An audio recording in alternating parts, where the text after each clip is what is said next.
Hello everyone and welcome to be the achiever. हमारे lecture videos कुछ दिन के लिए रुके हुए थे, मतलब कुछ सेटअप की प्रॉब्लम थी। नेक्स्ट 2-3 डेज़ में आपको लेक्चर वीडियोस रेगुलर मिलना शुरू हो जाएंगे, है ना।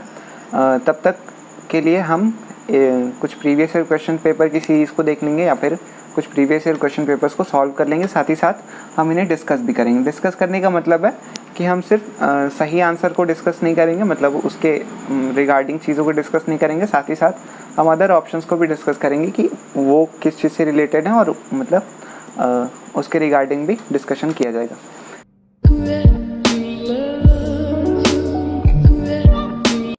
तो शुरू करते हैं। हमारा जो आज का पेपर है ये यूपी कॉलेज के प्रीवियस ईयर पेपर है, दैट इज़ फ्रॉम 2019। देखते हैं हमारा पहला क्वेश्चन, और हम आज सिर्फ और सिर्फ एग्रीकल्चर पोर्शन को ही सॉल्व करेंगे, ठीक है। तो हमारा पहला क्वेश्चन है, where is the Indian pulse research institute situated. मतलब भारतीय दलहन अनुसंधान संस्थान स्थित है। Options are Kanpur, Lucknow, Karnal and Bhopal. एक चीज़ बता दूं कि जब भी मैं क्वेश्चन रीड करूं या क्वेश्चन को शुरू करूं तो आप वीडियो को पॉज करने के बाद कमेंट बॉक्स में आंसर करने की कोशिश करिए। इससे आपकी भी प्रैक्टिस होगी, आपकी भी नॉलेज जज हो पाएगी, है ना। उसके बाद आप चाहें तो कमेंट डिलीट कर सकते हो, ठीक है, अगर आपको प्रॉब्लम हो तो, वरना आप उसे छोड़ दीजिए, कोई प्रॉब्लम नहीं है उससे। और एक और चीज़ कि क्वेश्चन पेपर में जो चीज़ें मार्क हैं ज़रूरी नहीं कि वही सही हों।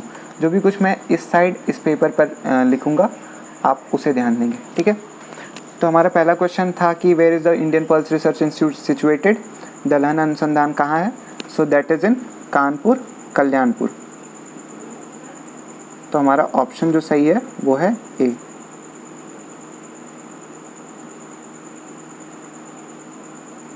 है ना।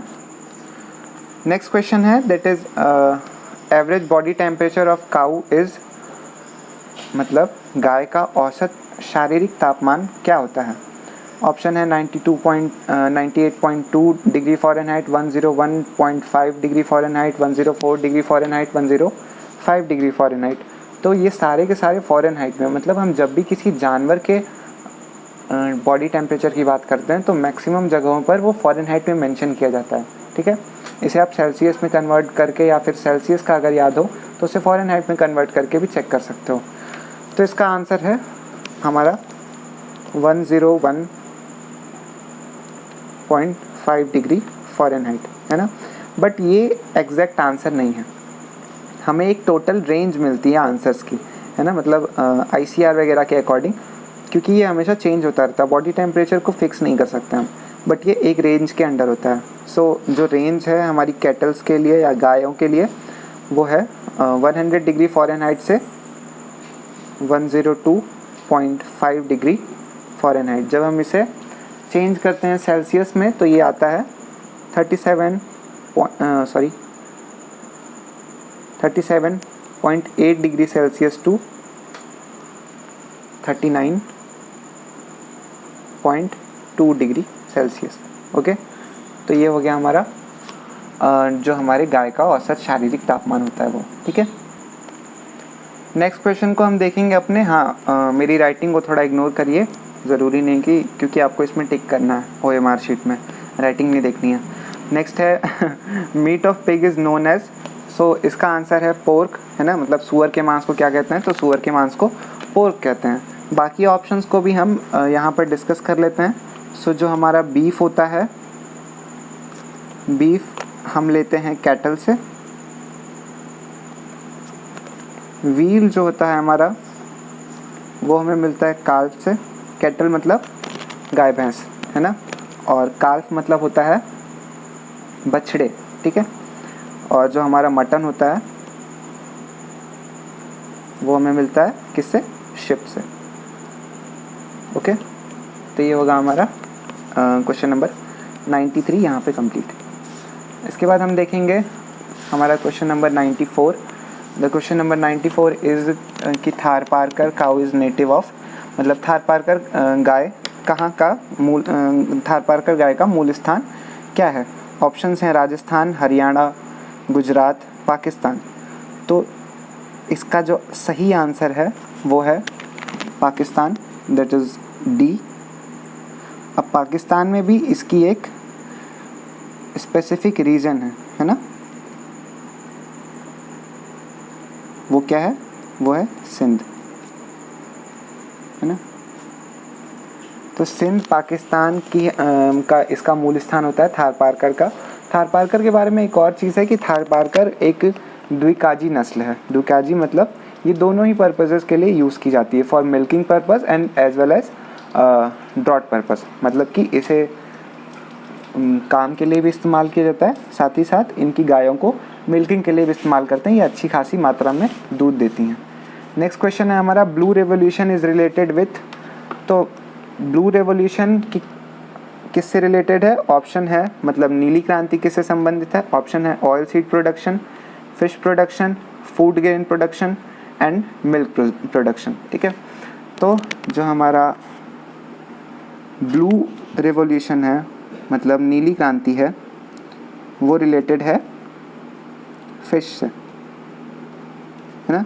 बाकी चीज़ों को भी हम देख लेते हैं। तो तिलहन उत्पादन से जो संबंधित है वो है हमारा येलो रेवोल्यूशन, और धान्य से जो है वो है हमारा ग्रीन। धान्य मतलब फूड ग्रेन्स, फूड ग्रेन्स मतलब कि जो आपका मेन कंपोनेंट था आपकी ग्रीन रेवोल्यूशन में वो गेहूं और चावल था, है ना। तो और नेक्स्ट है हमारा मिल्क प्रोडक्शन। मिल्क प्रोडक्शन से रिलेटेड जो था हमारा उसे हमने बोला था वाइट रेवोल्यूशन। वाइट रेवोल्यूशन के फादर का नाम नीचे कमेंट बॉक्स में आप लोग लिखें, ठीक है। नेक्स्ट आगे बढ़ते हैं अपने अगले क्वेश्चन की तरफ। तो हमारा अगला क्वेश्चन है, which breed of buffalo has highest percentage of fat in a milk. तो भैंस की कौन सी नस्ल में दूध की वसा सर्वाधिक मात्रा में पाई जाती है? तो इसका आंसर है सी, भदावरी।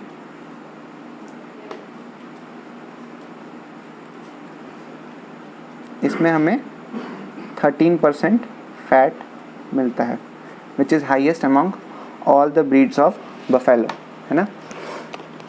नेक्स्ट क्वेश्चन है, which Indian state produces highest quantity of pulse. किस भारतीय राज्य में दलहन का सर्वाधिक उत्पादन होता है? तो इसका सही आंसर है मध्य प्रदेश।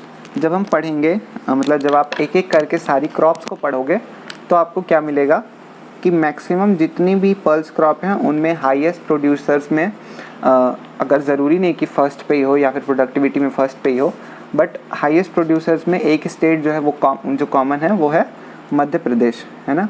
मध्य प्रदेश लगभग कितना प्रोड्यूस करता है पूरे कंट्री का? सो वो है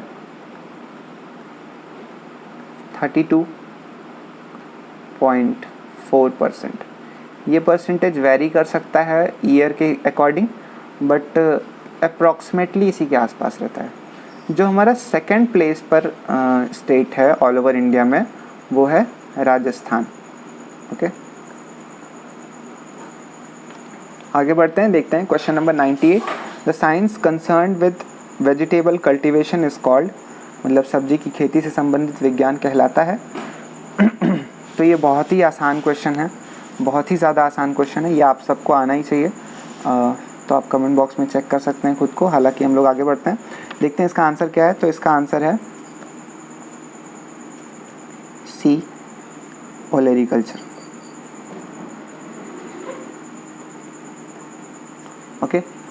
इसके अलावा हमारे पास ऑप्शंस में क्या क्या हैं? हॉर्टिकल्चर। हॉर्टिकल्चर हम जितनी भी गार्डन क्रॉप्स होती हैं उनके रिगार्डिंग जो स्टडी करते हैं उसको हॉर्टिकल्चर बोलते हैं। ओलेरिकल्चर बता ही दिए। पोमोलॉजी हॉर्टिकल्चर का ही एक पार्ट है। पोमोलॉजी के अंडर हम सिर्फ और सिर्फ फ्रूट क्रॉप्स की स्टडी करते हैं।